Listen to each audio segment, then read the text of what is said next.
এই ধর্মীয় উৎসব যাতে নিরাপদে নিরবচ্ছিন্নভাবে যাতে সনাতন ধর্মাবলম্বীরা সম্পন্ন করতে পারে সেজন্য র্যাপিড অ্যাকশন ব্যাটালিয়ন অন্যান্য আইনশৃঙ্খলা রক্ষাকারী বাহিনী সেনাবাহিনীর পাশাপাশি মাঠে গুরুত্বপূর্ণ ভূমিকা পালন করছে, গুরুত্বপূর্ণ দায়িত্ব পালন করছে। আমাদের র্যাপিড অ্যাকশন ব্যাটালিয়নের পক্ষ থেকে 3 স্তরের নিরাপত্তা ব্যবস্থা গ্রহণ করা হয়েছে।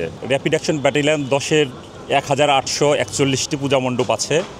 প্রত্যেকটা পূজা মণ্ডপে আমাদের ফিজিক্যাল টিম, পেট্রোল টিম দিনরাত 24 ঘন্টা পরিদর্শন করতেছে এবং পূজা মণ্ডপে যারা দায়িত্ব আছে তাদেরকে বিভিন্ন ধরনের দিক নির্দেশনা দিচ্ছে। আমাদের সিভিল পার্টি, আমাদের যে ইন্টেলিজেন্স টিম, এফএস টিম, তারা সাদা পোশাকে বিভিন্ন পূজা মণ্ডপ এবং তার চারপাশ তারা পর্যবেক্ষণ করছে যে কোনো ধরনের কোনো ঝামেলা, কোনো ধরনের অসাম্প্রদায়িক কর্মকাণ্ড যদি কেউ করার ইচ্ছা করে বা করার চেষ্টা করে তাহলে তারা আমাদেরকে সাথে সাথে ইনফর্ম করবে। আমাদের বিভিন্ন ক্যাম্পে এবং ব্যাটালিয়ন হেডকোয়ার্টারেও আমাদের পর্যাপ্ত সংখ্যক ফোর্স স্ট্যান্ড বাই আছে।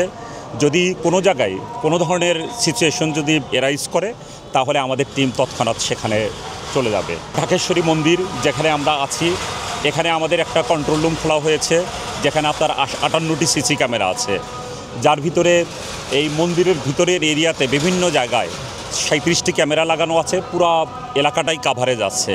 আর এর বাইরে আপনার 21টি ক্যামেরা লাগানো আছে এর আশপাশ এলাকা নিরাপদ করার জন্য। এই পূজা মণ্ডপসমূহের তাদের প্রতি আমার অনুরোধ থাকবে যে তারা তাদের পূজা মণ্ডপ নিরাপদ করার জন্য যেন সার্বক্ষণিক আলোর ব্যবস্থা করে, তারপরে আপনার সিসি ক্যামেরার যাতে ব্যবস্থা করে, আর তাদের যে ভলান্টারি টিম সেটা যেন 24 ঘন্টা কাজ করে। বিশেষ করে রাত 12টা থেকে সকাল 6টা পর্যন্ত দেখা যাচ্ছে যে জনগণের সমাগম অনেক কম থাকে পূজা মণ্ডপসমূহে। এই সময় যেই ঘটনাগুলো অতীতের অভিজ্ঞতায় দেখা গেছে যে ঘটনাগুলো এই সময়ই ঘটে। কাজেই ভলান্টারি টিমের প্রতি আমার অনুরোধ থাকবে যে তারা যেন রাত 12টা থেকে ভোর 6টা পর্যন্ত এই সময়টা যেন অনেক বেশি দায়িত্বশীলতার সাথে তারা দায়িত্ব পালন করে।